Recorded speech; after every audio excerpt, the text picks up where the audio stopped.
DPL সম্প্রচারে TV channel প্রথমে আগ্রহ না দেখালেও বিসিবির অনুরোধে শেষ পর্যন্ত সম্প্রচারে রাজি হয়েছে গাজী টিভি।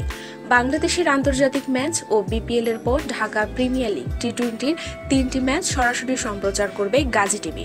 দেশের ঘরোয়া ক্রিকেটের সবচেয়ে মানসম্পন্ন ও প্রতিদ্বন্দ্বিতাপূর্ণ আসন মনে করা হয় এই ডিপিএলকে।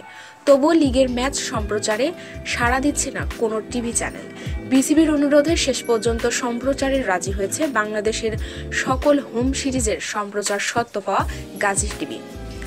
অতীতে আমরা দেখেছি ক্যামেরা পার্সন, ক্রু থেকে শুরু করে প্রোডাকশন টিমের অধিকাংশ সদস্যই আনা হয় দেশের বাইরে থেকে।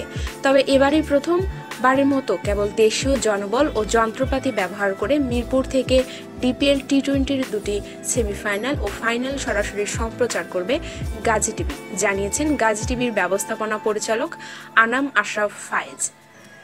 বিপিএল শেষ না হতেই মাঠে গড়াচ্ছে ডিপিএল। আগামীকাল সোমবার থেকে টি-20 টুর্নামেন্ট শুরু হবে এবং ওয়ানডে লিগ শুরু হবে 8ই মার্চ।